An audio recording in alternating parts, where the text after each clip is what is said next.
चाहे कितना भी अभी एक संवाद चल रहा है राधा जी का प्रसंग, इसका प्रमाण हम पहले दे चुके हैं। पर जिसकी दृष्टि में सियोर वाला महाराज गलत है तो वो जिंदगी भर कितना भी प्रमाण दे ले, जैसे माता जानकी प्रमाण दे देकर आखिरी में जमीन में चली गई पर उसकी किसी ने नहीं मानी। ऐसा चाहते हैं दुनिया के लोग कि तुम प्रमाण देते रहो देते रहो देते रहो। क्या प्रमाण दें,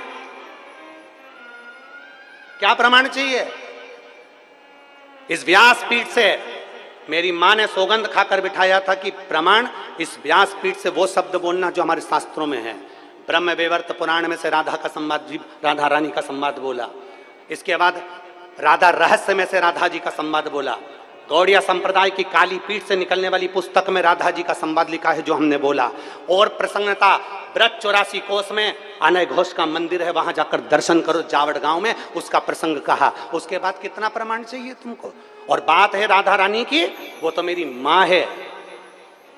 मैंने इस व्यासपीठ पर बैठने से पहले बाल्यावस्था में 1999 में जब पहली कथा चालू करी थी तब हमारे पास धन नहीं था। दूसरे की दुकान पर काम कर कर कर पैसा, जो 10 रुपए साइकिल से लिफाफे देने का जो पैसा मिलता था 10 रुपया, उससे हम जा जाकर पैसा लेकर उस पैसे को लेकर राधा रानी की परिक्रमा करने जाते थे। 51 परिक्रमा मेरी राधा रानी बरसाने की करी है और ना जाने कितनी परिक्रमा गोवर्धन नाथ जी की करी है। वो तो मेरी माँ है, उसके चरणों में तो मेरा शीश जिंदगी भर पड़ा रहे। और जिस दिन मेरी राधा रानी मुझको इशारा कर कर बुला ले कि मेरे चरणों का दास बन जा, यहाँ बैठकर मेरे दरवाजे की चाकरी करना, झाड़ू लगाना, तो झाड़ू लगाने के लिए तैयार हूँ। व्यासपीठ छोड़कर मेरी राधा रानी के चरणों में बैठ जाऊंगा। और माफी की बात करते हो, इस राधा रानी के चरणों में तो मेरी पूरी जिंदगी, मेरा खानदान और मेरा कुटुंब पड़ा है। क्योंकि देवी भागवत में लिखा है राधा शिव का अवतार और कृष्ण पार्वती का अवतार है। मेरे शंकर का स्वरूप मेरी राधा रानी, मेरे गोवर्धन नाथ, मेरा ब्रज उससे बिसराता नहीं है। भोले भाले ब्रज में रहने वाले ब्रजवासी इतने भोले हैं जैसे भगवान कृष्ण के समय पर धेनु में, गायों में धेनु का सुर घुस गया था। और धेनु का सुर घुस गया, पूरी गायों को परेशान कर कर, उनको भ्रमित कर कर, तब भगवान कृष्ण पहचान गए थे कि धेनु का सुर है।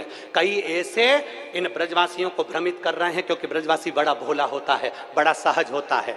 हमने हमारी जिंदगी की जितनी परिक्रमा करी गोवर्धन नाथ जी की, उस परिक्रमा में 1 रुपया भी हमने कभी ब्रज के अंदर पैसा खर्च कर कर नहीं। हमने नियम लिया था कि ब्रज में जितनी परिक्रमा करेंगे ब्रजवासी से मांग कर करेंगे।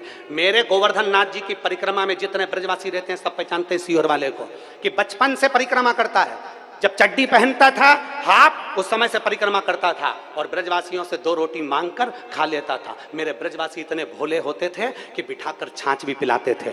आज उन ब्रजवासियों में कुछ लोग ऐसे घुस गए हैं जो इस शिवपुराण का विरोध करना चाहते हैं, इस व्यासपीठ का विरोध करना चाहते हैं, प्रदीप मिश्रा का विरोध करना चाहते हैं। वो लोग राधा रानी की आड़ में बदनाम करना चाहते हैं और ब्रजवासी इतना भोला है कि वो समझ नहीं पा रहा। आप कहो जिस दिन राधा रानी के चरणों में आकर दंडवत कर लूं, आप बोलो जितने दिन तक राधा रानी के चरणों में पड़ा रहूं, मेरी माँ है वो, उससे मेरा बेर नहीं है। जो कुछ बोलूंगा प्रमाण से बोलूंगा, बिना प्रमाण के कुछ नहीं बोलूंगा। और जिस जिस महाराज को प्रमाण चाहिए, कुबेरेश्वर धाम खुला पड़ा है, आ जाओ और प्रमाण लेकर जाओ। जिस जिसको प्रमाण चाहिए, कुबेरेश्वर धाम खुला पड़ा है। राधा नाम क्या होता है? मेरे सीहोर की एक गली में जाकर पूछना कि राधा नाम कीर्तन कैसा कराया। राधा नाम क्या है? कई सालों से 51 परिक्रमा जब तक राधा रानी के बरसाने की करी, तो उतने वर्ष तक राधा नाम कीर्तन एक एक बच्चे बच्चे के मुख पर राधा राधा जब्बा दिया। मेरी सिद्धपुर भूमि सीहोर का एक एक बच्चा जानता है कि राधा का नाम क्या है। वो वृंदावन नहीं गया, वो बरसाना नहीं गया, पर सीहोर को बरसाना बना दिया था। इतना राधा नाम जब्बाया है उस सीहोर की भूमि पर। तुम क्या सहज समझते हो? और सोशल मीडिया वाले सोचते हैं कि बदनाम करेंगे। अरे मेरे शंकर के भक्त हैं, ये तो राधा रानी की कृपा है। तुम जिस दिन बोल दो, मैं साधुता देता हूं श्री पौंडलिक जी महाराज जी को, गोस्वामी जी को, मैं साधुवाद देता हूं कौशिक जी महाराज जी को, मैं साधुवाद देता हूं संजीव कृष्ण शास्त्री जी को, मैं साधुवाद देता हूं राजीव जी शास्त्री जी को, मैं साधुवाद देता हूं अनूप जी शास्त्री जी को, जिन्होंने वृंदावन से फोन लगा कर कहा गुरुदेव आप जब भी इधर पधारे महाराज जी, अपन सारे विद्वानों की सभा रखेंगे, आप उसमें अपनी बात रखना। और हमारे यहाँ पत्र आया और हमने पत्रों के माध्यम से उनको सूचना दी, हम पहुंचेंगे वहां पर बात करेंगे। और इतने बड़े विद्वत संत हैं माननीय श्री प्रेमानंद जी महाराज, उनके चरणों को दंडवत करता हूं। भारत की भूमि पर और ब्रज में इतने बड़े रसिक संत कोई नहीं होगा। ब्रज में इतने रसिक संत है प्रेमानंद जी महाराज, अगर वो एक फोन कर देते कि प्रदीप तुझे आना है, उनका ये दास दंडवत करता करता उनके चरणों में पहुंचता, उनसे बात करता रहा। एक बार कह देते, क्योंकि वो रसिक संत हैं, राधा रानी के परम भक्त हैं, भगवान कृष्ण के परम भक्त हैं। उनके लिए मेरे ये प्राण भी उनके चरणों में निछावर हैं। अगर वो बोलते तो मैं उनके चरण धोकर आचमन कर कर जवाब देकर आता। इतने रसिक संत हैं, उनका प्रणाम करता हूं मैं, उनको नमन करता हूं मैं, जिनकी जिह्वा पर इस बावरे का नाम तो आया, कैसे भी आया, कल्याण तो हो गया, नाम तो आया। और मेरे ब्रज के एक एक ब्रजवासी को नमन करता हूं, प्रणाम करता हूं। अगर मेरी वाणी से कोई चोट लगी हो तो मुझे क्षमा करिएगा, पर प्रमाण से कहा है और प्रमाण अपने पास रखूंगा और उस प्रमाण को जिंदगी भर रखूंगा। सत्य पर जिया हूं और सत्य पर जीऊंगा, क्योंकि मेरा शंकर सत्यम शिवम और सुंदरम वाला है। और आपसे भी निवेदन करता हूं, जितने भारत की भूमि के जितने देश के लोग कथा सुन रहे हैं, एक बार ब्रज में जाना तो जाकर रावल गांव का दर्शन करना, जहां राधा जी का जन्म हुआ है। जाना तो बरसाने का दर्शन करना, जहां राधा रानी पहुंची हैं। मेरी रावल में राधा रानी जी का जन्म हुआ, उनको वहां पर लाडली कहा जाता था।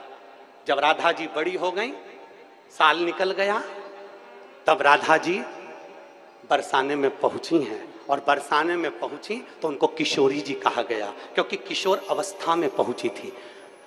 जब तक रावल में रही तब तक वो लाडली थी, बरसाने पहुंची वो किशोरी हो गई, क्योंकि किशोर अवस्था में पहुंची हैं। उनको समझना, बरसाने की एक एक रच को समझना, एक एक ब्रज 84 कोस की रच को समझना कठिन काम है महाराज। अच्छे अच्छे ब्रह्मा तक चले गए, धक्के खाकर ब्रज की लीला को नहीं समझ पाए। समझना बहुत कठिन है, समझिए जरा जाकर। और जिन्होंने आधी वीडियो चलाई है उनको तो मेरी राधा रानी सब देख लेगी और मेरे भोलेनाथ देख लेंगे। आधी वीडियो चलाई, उन्होंने ये नहीं बताया कि बरसाने का महत्व क्या बताया गुरुजी ने, उन्होंने ये नहीं बताया कि राधा कृष्ण के विवाह का प्रसंग क्या सुनाया गुरुजी ने, उन्होंने ये नहीं बताया कि बरसाना का जो मूल महत्व बताया गया था, उस कथा को पूरा सुनना था। कि हमने बताया था उस कथा में कि वर्ष में एक बार आना बरसाना, अर्थात आपकी जिंदगी में अगर मनुष्य की देह है तो वर्ष में एक बार राधा रानी के दरवाजे पर जाते रहना और उनको प्रणाम करते रहना, तो तुम्हारे पाप छिन्न होते रहेंगे। राधा रानी पाप को छिन्न कर देती है।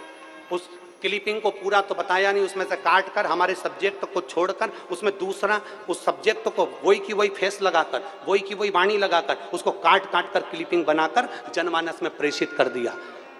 मेरा साधुता है पूरे ब्रज भूमि के संतों को, साधुओं को, राधा रानी के चरणों को, जिस दिन आऊं उस दिन मेरी राधा रानी की पूरी देहली की मैं झाड़ू लगाता फिरूं, मुझे कोई दिक्कत नहीं, मेरी माँ है वो।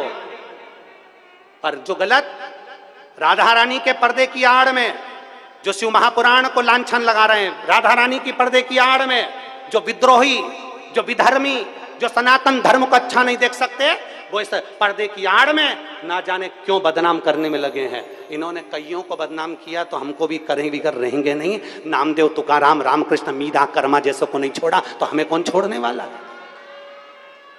साधुता है। और मेरी ब्रज की पवित्र भूमि को, मेरे ब्रज में रहने वाले ब्रजवासियों को दंडवत प्रणाम करता हूं, नमन करता हूं। आपकी साधुता है, आपके बीच में रहा हूं, साधुता है। और यदि एक शब्द के लिए अगर एक पत्र भेज देते सीहोर वाले महाराज के पास में, कुबरेश्वर धाम का पता सबको मालूम, एक पत्र भेजते, ये पत्र भी आते हैं, वो पत्र भी मैं पढ़ता और मेरे को आज्ञा होती मैं ब्रज में जाकर तुरंत उस बात का जवाब देता कि ब्रह्म वैवर्त पुराण के 174 नंबर पेज पर ये सब बातें लिखी हुई हैं। राधा रहस्य में ये बात लिखी हुई है। मैं कहता गौड़िया संप्रदाय के काली पीठ से निकलने वाली पुस्तक में ये बात लिखी। और ये भी नहीं मानना तो ब्रज की जावट गांव जाइए, जहां पर राधा जी का पूरा आनंदमय सुख आपको मालूम पड़ जाएगा कि विवाह का प्रसंग कहाँ है। हम भी मानते हैं, माँ है हमारी, और मेरी माँ कभी बुरा नहीं करती है। बोल राधा रानी सरकार की जय। जय श्री